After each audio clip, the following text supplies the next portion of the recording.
Hello, everybody. Good evening, good day, and welcome to School of Relationship and Marital Success. We thank God for His faithfulness. Once again, you're welcome. Today, we'll be looking at an interesting topic. How do I express my needs and desires to my spouse without causing conflict?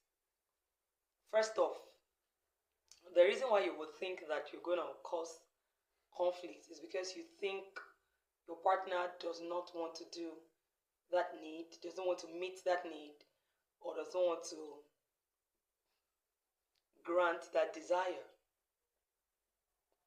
When we notice that, the first thing you should do is to shift the focus from you to your spouse. Like I have shared before, it is very important for us to know that in marriage, it is not about how we feel, it's about what we are committed to do. The meaning of that is you're committed to, when you said I do, you can no longer say I don't. Okay, so you have said I do, and you must do. Yes. So you did not say I feel, you did not say I sense, you did not say I feel like, you said I do. So if you have said I do, then you must do. If you say I do, you must do.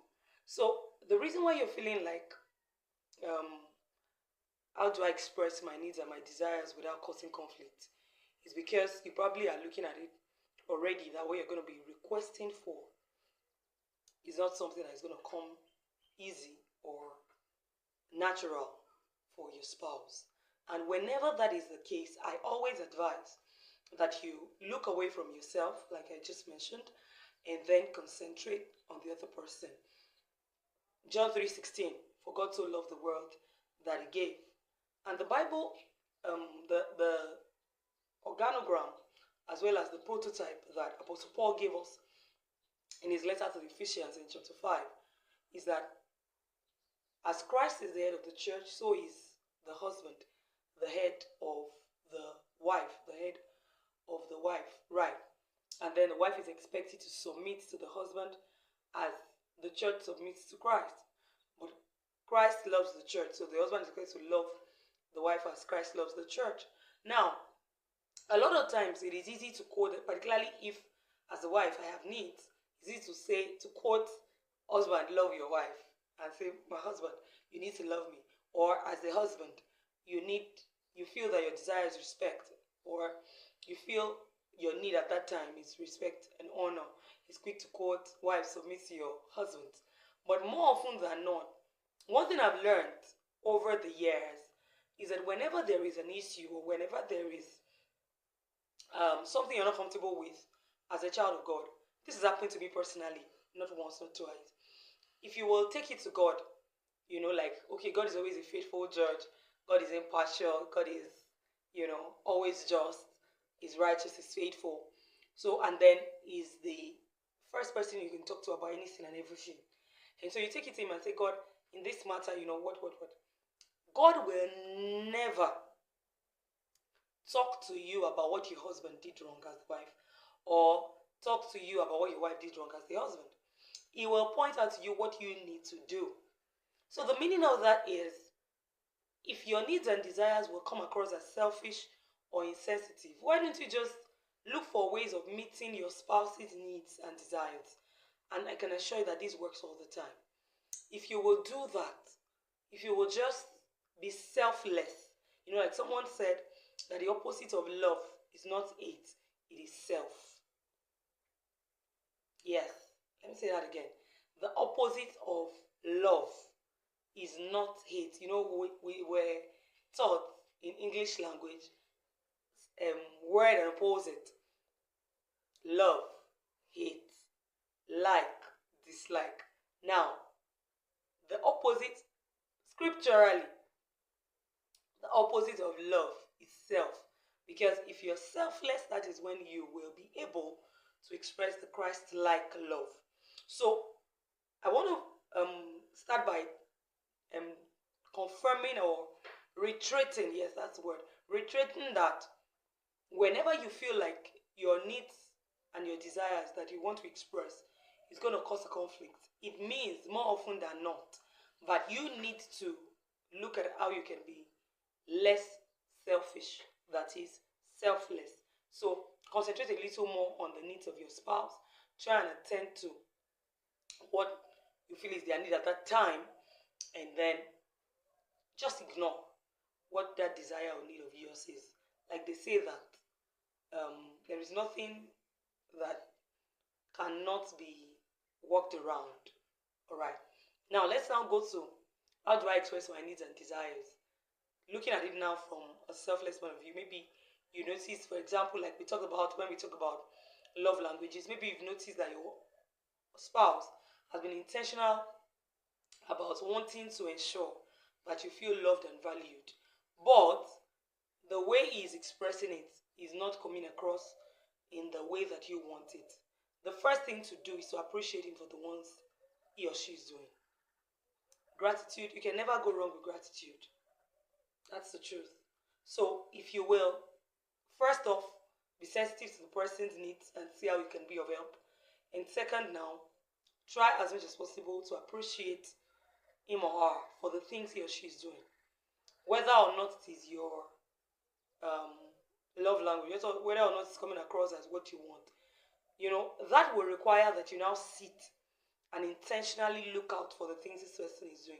I like to say that a lot of times, the things that we are asking our spouse to do, we sometimes, if something comes across to us as though the person is doing absolutely nothing, as though the person is just useless, But anytime we choose to focus, intentionally, consciously, look out for the things this person is doing to make this marriage work, you discover that the person is not useless. The person is just not contributing in the way that you want. And if the person is not appreciated for the ones that he or she is doing, it's not likely that the person will be encouraged to do more. And that more includes the ones that you want him or her to do. So you will have to now be intentionally grateful for the ones that the person is doing. Speak about it. You could write about it. I remember there was a time I saw that um, being expressive was not regular or normal for everybody. And so I decided to explore the ones that were not regular for me. And I discovered that it was working because it took extra effort on my part.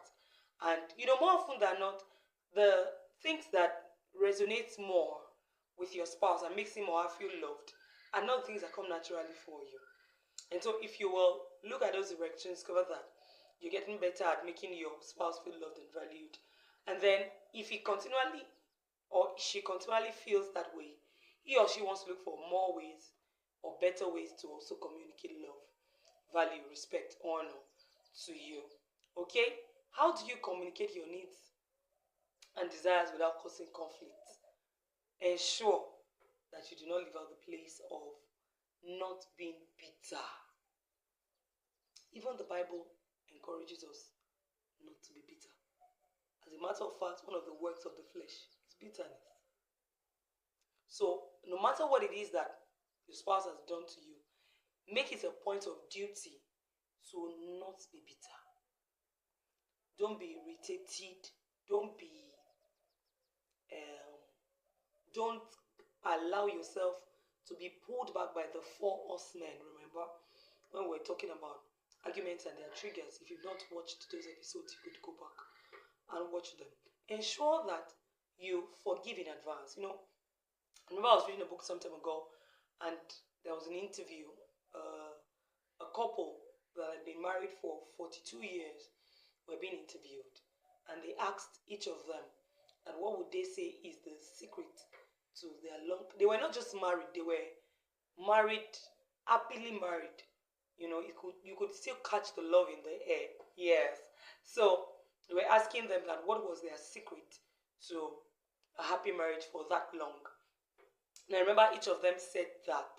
I read in that book that each of them said that they forgave in advance. They got to a point where they told each other that it is human to err. It is human to make mistakes. And so they are just gonna forgive in advance. So when you mess up as a husband, the wife is gonna say, "Oh, I forgive you already." So there was no grudge. Either of the parties offend the other. They just forgive. You know. That sounds so easy, but it might not be easy to do initially, particularly when it's something that is really painful, something that you hold there. There is a way that someone does something and doesn't even hold water. There's a way that someone, particularly someone you call your husband, someone who is so important to you, does something and then you find it so difficult to let go. But the power and the ability to forgive is completely ours. So we must ensure that we do not get to a point where we cannot let go, where we cannot forgive. Okay, so we must express our needs and desires in a way that we do not expect to be annoyed, we do not expect to be exasperated, we do not expect that our partner is going to get us angry. Very important.